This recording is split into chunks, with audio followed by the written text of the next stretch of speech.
Welcome to Formation Yap, Summer Break Edition number 3, where when 5 lights go out, our hot takes are on.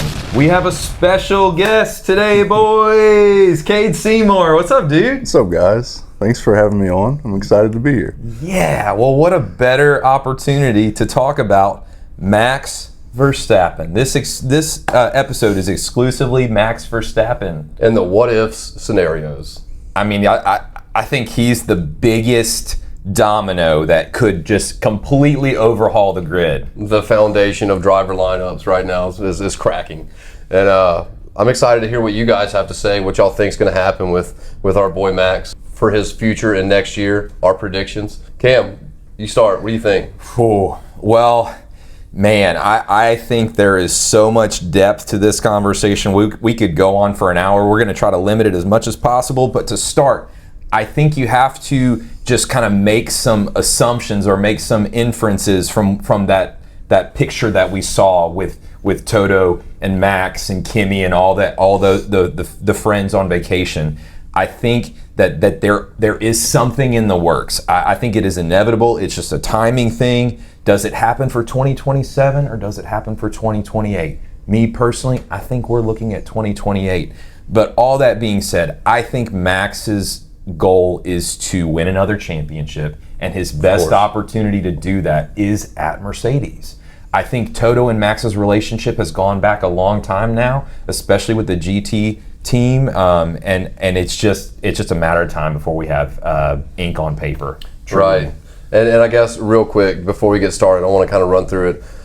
Where does Max drive next year? I say Mercedes. Yeah, look, again, I think it's going to be McLaren. I think it's Mercedes. Man, I don't know. It's McLaren and Mercedes. I think it comes down to who is the better driver out of George and Oscar. Who's willing to be let go? Does George want to explore options other places? I'm sure he feels a little backstabbed potentially by all the press Kimi has gotten. Yeah, middle child syndrome. Exactly. So kind of leaning Mercedes, but I guess, we'll see. Right, and so of the four of us, none of us said Red Bull. None of us said Red Bull. Well, and I think that speaks for Max Verstappen is that he has the greatest problem to have in the world right now, where the world is his oyster and he can really do whatever he wants to in the world of Formula One right now. Yeah, and I mean, even if he wanted to go race Ferrari, they would find a way to make a seat for him. I mean, you have so many great drivers on the grid, but Max is the best, and any team he wants to drive for, he's going to drive for him next year. So he does have that, that little asterisk next to his name for his choice of teams. Yeah. And I say Mercedes because obviously just look at their car this year. They're levels above everybody. Ferrari's catching up. McLaren's showing strides, but I mean, right now they are the number one contender. Toto Wolff, in my opinion, is the strongest team principal on the grid. You have Unless we see a return of Darth Horner. Oh, I've always been a Toto fan, so I'm still going to say it's Toto. But Christian would shake things up. But being said, I think the Toto Wolff, Max Verstappen, Kimi Antonelli trilogy would be a modern day Ferrari, from the early 2000s. It would turn Epic into saga. It would turn into a team that is just a dominant force for years to come. But maybe not. Maybe Max doesn't want to go drive with a Kimi Antonelli, somebody that's going to pressure him. He's always had the curse of the Red Bull second seat. That car is built for Max Verstappen, and if you can't drive it, then find somebody else that can. All right. So with a Kimi Antonelli, it's not going to be as Max wants the car this way, Kimi figured out. Maybe that's a curveball. Yeah, and now that we're thinking about this, we're pondering the idea of Max and Kimi being across the garage from each other. That could cause a whole different dynamic. They have a great relationship. A Prost-Senna type rivalry. Yeah. I'm thinking because right now they're like buddies. Yeah. I think that Max is kind of like the older brother and Kimi's like the kid brother, and they get along great. Like they're a couple of years removed from each other, so that relationship can be a little bit more safe and brotherly rather than being contentious. But if they're across the garage from each other, there's no telling how much heat could arise if things get really, really close. It's like whenever we were fresh out of high school and we were so excited to move in with our best friend. You live with your best friend for 6 months and it's like, I don't like this guy as much as I thought I did. Right, you start being best friends. Yeah, exactly. So, who knows what could happen? I would love to see it though. I would love to see if it fails epically. It's one of those things where when Fred signed Lewis, if it was a fail, you can't blame the guy for trying. Mm-hmm. And a Max, Kimi, Toto, I don't see where it could fail. But who knows? Yeah, look, I just think if you do have two dominant forces like that, again, like you just said, what a great point is. Do they allow business to get in the way of their friendship, or as businessmen, knowing that could potentially risk their friendship, do they make other business decisions where, because again, look at McLaren right now. If you think that Max couldn't go to McLaren and win a championship there, like, to me, that's an insane thought to think that Max couldn't do that, right? But also for Kimi to keep his spot at Mercedes and also give him that competition. And then also in the world of F1, when you have two driver number ones and it causes so much tension, you have to break those up. So why even entertain that idea if that's inevitable? Yeah. I mean, that's the best problem to have in F1 though, is to have the two best drivers. Right, no, and I agree. Yeah, I was going to bring up McLaren too, that, ultimately it can be great for the team or it can ultimately tear the team apart. And that remains to be seen with what could happen at McLaren. I think in the the next couple of years, we still have a little bit to play out, but there could be that potential seat swap. What do you think happens if it's Oscar that leaves? Do you see if Oscar leaves, do you see Max fill that seat? I don't see why not. I mean, to speak back to I guess McLaren last year, you have two great drivers battling it out. I think it comes down to also team principle. Like, how are we going to deal with this? Are we going to show favoritism? Are we going to just let them race? Or are we going to put rules in place? So, great point. I think Toto's a fair guy. I think he's going to do his best to, if that is a situation that comes about, be fair enough to. I mean, Max is the veteran. He's been here before. Kimi still, even though he looks like the best driver on the grid this year, he's young. He has a lot to learn. So I guess looking at Oscar, I don't know where Oscar would go, but I would assume Red Bull. I mean, I feel like he's the most undervalued driver on the grid. Absolutely. I mean, absolutely. I know he doesn't have much of a personality, so he doesn't get. He's quite milk. He's not in the limelight as much. But man, I just think he's a great driver, and I'd like to see him succeed somewhere that truly cares about him. Sure. And I'll take that question you asked, Kate, and I'll say the complete opposite. If Oscar leaves, I don't see Max Verstappen going to a McLaren, similar to what you said about team principles. The whole papaya rules thing last year came about because Zach Brown couldn't put his foot down and say Oscar's number one, Lando's number one, and it was so wishy-washy.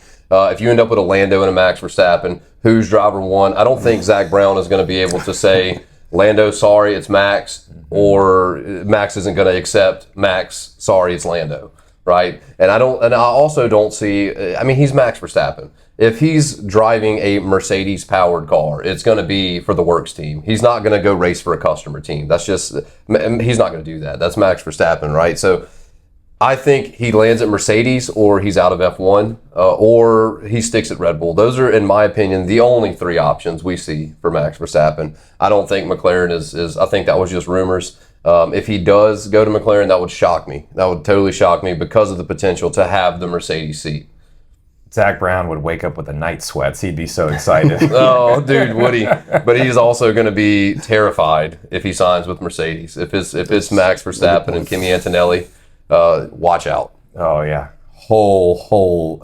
we could see a dynasty of wins if what we're saying right now takes place. I mean, there's no reason on earth that you couldn't see a 5 out of 10 year win for Mercedes. Right. And we're all talking about where's Max going, and we're writing off the fact that he could stay at Red Bull. But let's face it, he owes Red Bull nothing at this point. You know, the team that he built or he grew with and they built together, nobody's there anymore. Everybody's left. Everybody's jumped ship. He's done great for them. They can't ask for any better results than what Max has given them. I mean, if he leaves, I don't think, people are saying, he's built Red Bull and he wants to stay there because that's his dynasty that he's put together. Horner's gone, GP's gone, Hannah's leaving. Everybody is out the door that he grew and built with together, and he's really the last block of that foundation that's left. So if he leaves, I don't think there's any hard feelings, and there's no debt that he owes Red Bull for giving him that start. I think one option we haven't spoken about yet is potential retirement. I mean, he is a driving fan. I mean, he wants to race. Doesn't have to be F1. I know we've heard NASCAR. We already know he's racing a GT3. I mean, that's a big possibility. Yeah, he may want to venture out and do something new. That's true. Max Verstappen, the word retirement is different than another driver's retirement. Fernando retires, he's probably not going to race anymore. Max retires, and you're going to see him at a different track, racing a different car every week. So that is another curveball. You're right. Yeah, well, he's already stated that he doesn't have any intention to stay into his late 30s and things like that. So as far as, him looking into the future and other possibilities, if you look at the pinnacle of motorsports, right, and then all the drivers, Max Verstappen wants to have he is the most, arguably the most competitive driver in all of motorsports.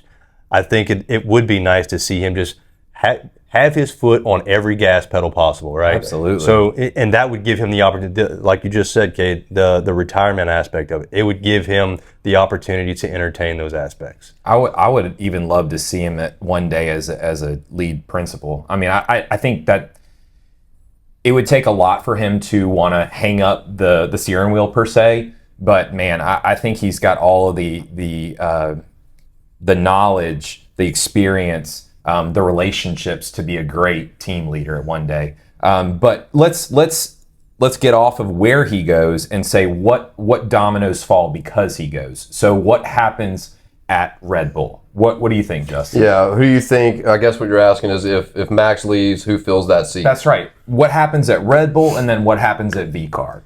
Yeah, honestly, what I think what you'll see most probable is that you see the Piastri swap. If I'm going to go off my idea of the McLaren swap, right? But if that doesn't happen, I'm going to say this is the final opportunity that Liam Lawson gives them to look at him. We spoke in the last podcast of him getting tired of being overlooked and kind of just going to do what he wants to. So again, he may have other options to look at.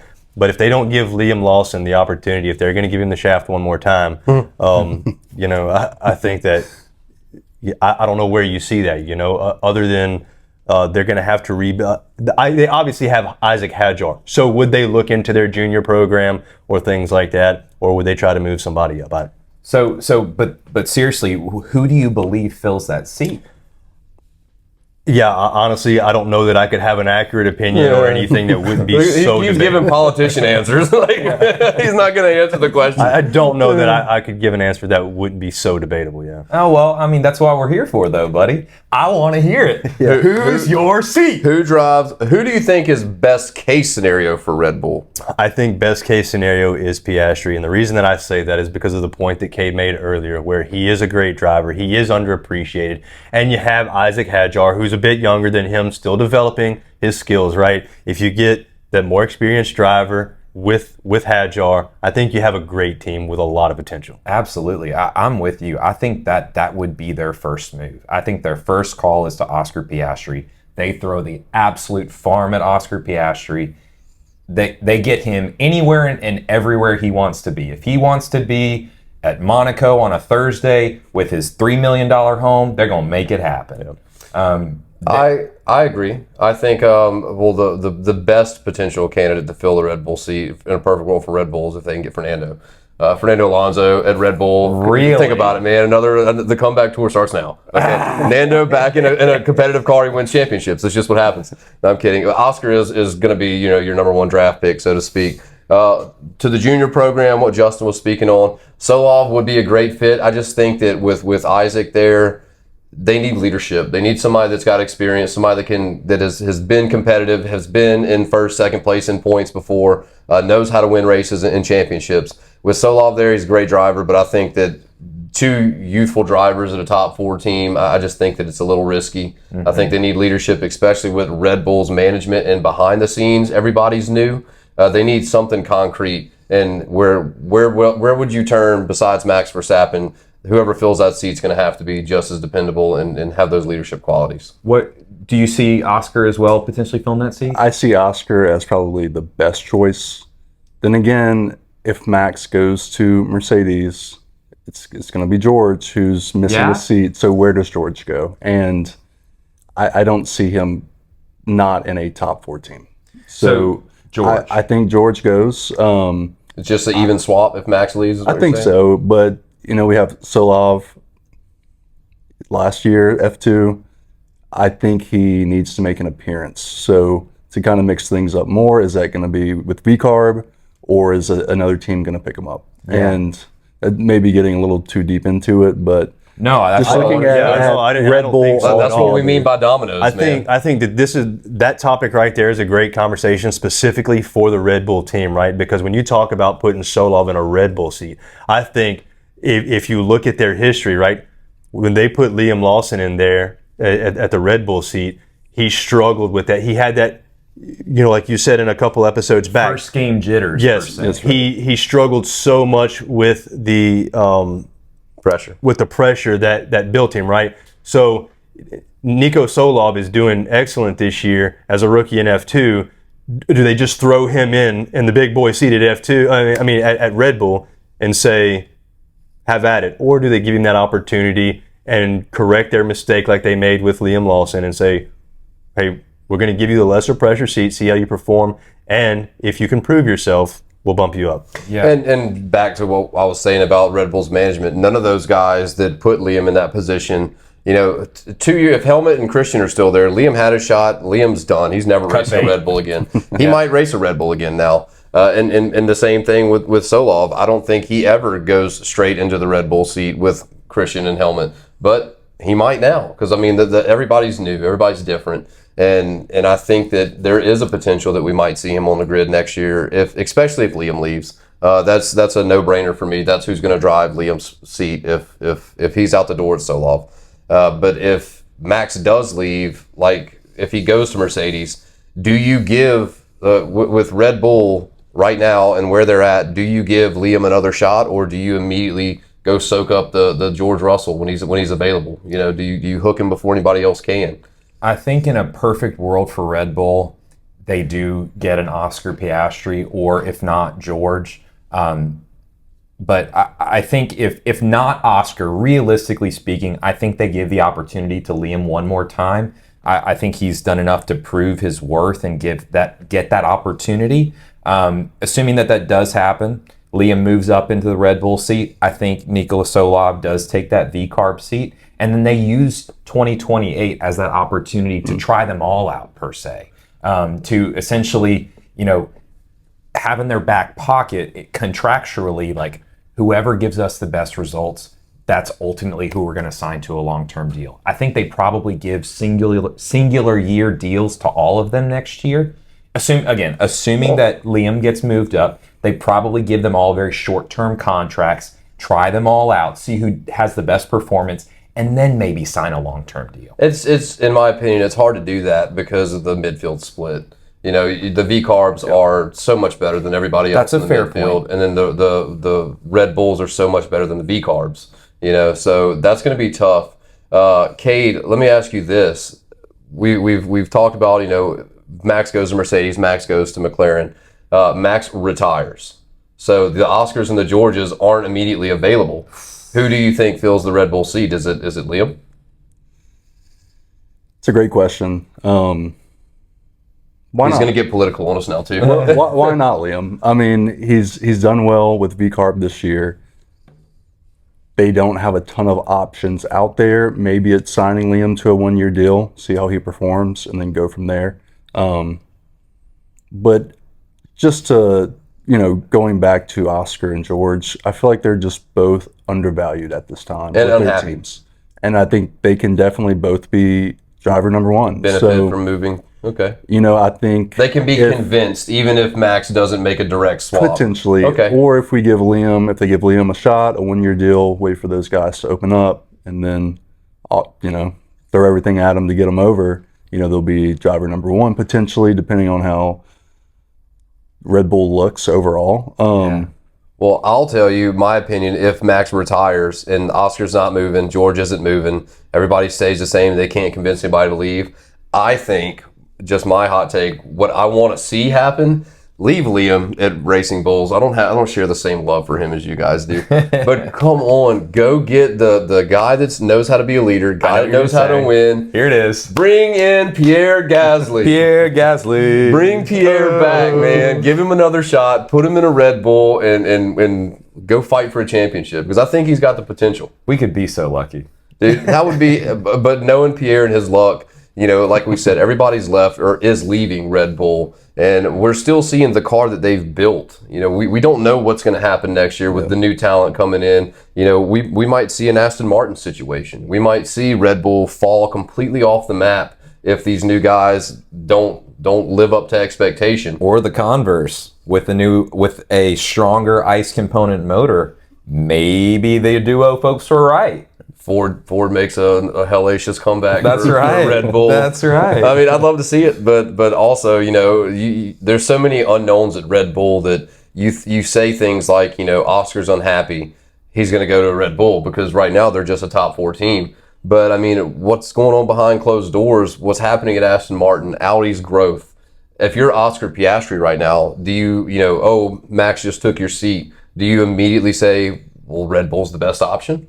Or do you consider Audi, Aston Martin as, you know, long-term, are these actually a better investment for your career?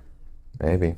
I think in those aspects where Oscar Piastri gets the short end of the stick is that even though he is a great driver, when you talk about Liam Lawson potentially filling those seats, right, what they do have to do is look at the potential of, if you move Liam Lawson up, right, with Hadjar's productivity the way it's been, and even though he struggled earlier in the year, right, he's been more consistent now. Do you move him in there and not really know who your driver one is going to be until later in the season? Or do you have your Oscar Piastris, your George Russells, things like that you know can most likely be your solid driver number one, and you don't have to worry about those issues? So I think that's where Red Bull gets the upper hand over Oscar Piastri's choice, is what decision do they want to go with there? Yeah, I think you have to go with a proven commodity if you can wrangle that guy in.